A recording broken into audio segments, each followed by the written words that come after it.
di BLC Bina Learning Center, your partner in education. Nah, kali ini kita akan belajar tentang materi IPA yaitu energi. Mari kita lihat. Nah, menurut adik-adik, apa itu energi? Ya, energi berasal dari kata energi yang berarti kegiatan ataupun aktivitas.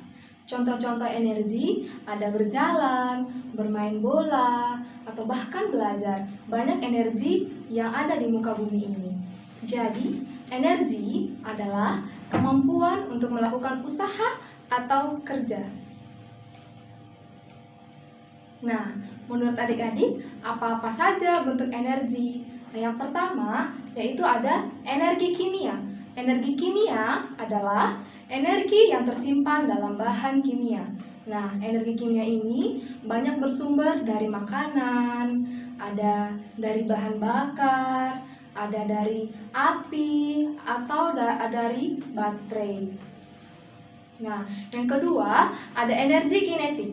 Energi kinetik adalah energi yang dimiliki oleh benda yang bergerak. Contohnya yaitu ketika seorang pemanah sedang memanah, maka panahnya itu akan memiliki energi kinetik yang membuatnya bergerak. Nah, kemudian ada kincir angin. Yang ketiga, bentuk energi selanjutnya yaitu energi potensial. Energi potensial adalah energi yang dimiliki benda karena letak atau kedudukannya. Contohnya itu seperti pohon apel ini yang memiliki buah apel. Ketika apel dari berada ketinggian, kemudian dia jatuh oleh karena gravitasi bumi, itulah yang disebut dengan buah apelnya memiliki energi potensial. Nah, contoh yang lainnya itu adalah air terjun dan juga perputaran bumi pada porosnya. Nah, selanjutnya ada energi listrik. Energi listrik merupakan energi yang timbul dari perpindahan muatan listrik. Kita bisa lihat contohnya di dalam slide kita ini, bahwa terjadi perpindahan energi dari generator menuju lampu yang sudah menyala. Nah, contoh daripada energi listrik ini dimanfaatkan untuk menyalakan peralatan rumah tangga. Nah, selanjutnya ada energi kalor.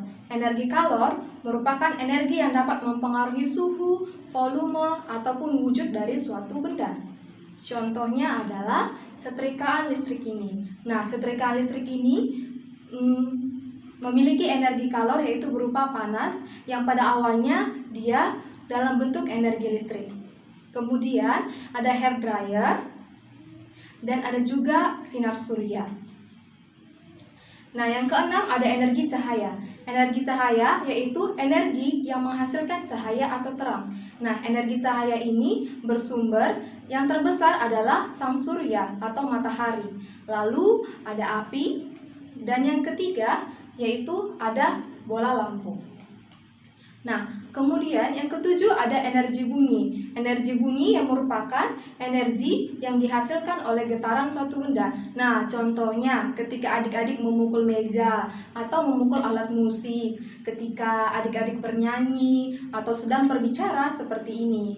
Nah, kemudian ada energi otot. Energi otot merupakan energi yang dihasilkan oleh otot. Nah, sumbernya sama juga dari makanan, dari air, atau bahkan dari O2 yang kita hirup sehari-hari. Nah, kemudian di sini ada beberapa perubahan bentuk energi. Bisa kita lihat gambarnya yaitu ada setrika, di mana energi pada awalnya itu berasal daripada energi listrik yang kemudian berubah menjadi energi kalor atau energi panas. Lalu ada bola lampu yang pada awalnya bola lampu ini ketika sebelum dinyalakan atau sebelum dialiri arus listrik, bola lampu tidak akan menyala. Tetapi ketika ada listrik, maka lampu tersebut akan berubah menjadi energi cahaya. Lalu kemudian di sini ada kipas angin yang pada awalnya kipas angin berasal daripada energi listrik yang diubah menjadi energi kinetik. Lalu ada televisi yang berubah dari energi listrik menjadi energi bunyi dan energi cahaya. Nah, kemudian kita masuk kepada energi kinetik dan energi potensial.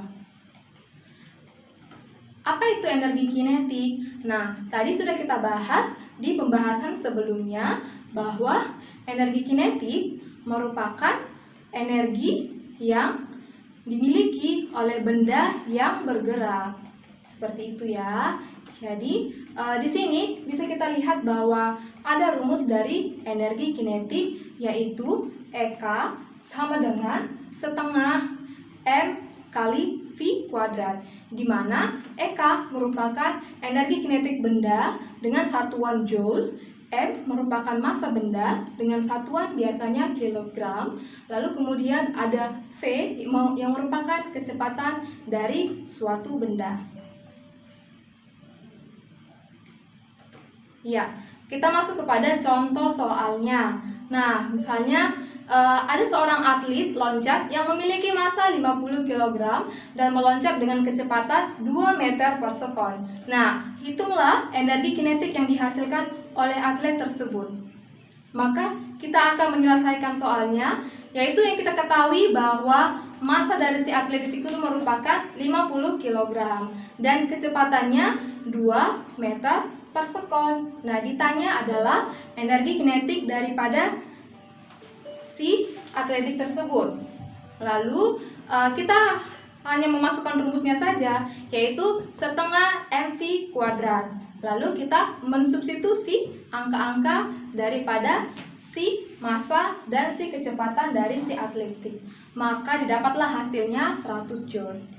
Nah, kemudian di sini adalah energi potensial. Nah, tadi energi potensial merupakan energi yang dimiliki benda oleh karena kedudukannya. Nah, usaha yang dilakukan dari energi potensial itu sama dengan energi potensial di suatu benda tersebut. Jadi tidak ada bedanya ya adik-adik. Di sini bisa kita lihat rumusnya. W sama dengan EP sama dengan M kali G kali H. Dengan W merupakan usaha, EP merupakan energi potensial yang merupakan satuannya sama-sama joule. Nah, lalu di sini ada M massa benda, G percepatan gravitasi, dan H merupakan ketinggian. Nah, contohnya seorang peloncat bermassa 50 kg berada di ketinggian 3 meter. Nah, energi potensial yang dialami oleh peloncat tersebut bisa kita lihat dan bisa kita substitusi langsung kepada rumus yang tadi, maka didapatlah hasilnya 1500 joule. Nah, menurut adik-adik, apakah ada hubungan antara energi kinetik dan energi potensial? Jawabannya ya, ada. Di mana energi potensial itu dapat berubah menjadi energi kinetik ketika benda yang jatuh dari ketinggian menyentuh tanah. Sehingga persamaannya itu menjadi setengah mv kuadrat sama dengan M kali G kali H. Dan kemudian dapat disimpulkan bahwa kecepatan benda saat menyentuh tanah yaitu V sama dengan akar 2 G kali H. Nah, di sini ada juga sumber-sumber energi. Sumber-sumber energi itu ada yang dapat diperbaharui, ada yang tidak dapat diperbaharui. Contohnya yang tidak dapat diperbaharui yaitu sumber energi dengan persediaan terbatas di alam. Contohnya ada batu bara, ada emas, ada perak, bahkan minyak bumi dan logam-logam lainnya. Nah, ada juga sumber energi yang dapat diperbarui. Contohnya itu ada tanah, ada air, ada angin, dan ada sinar matahari.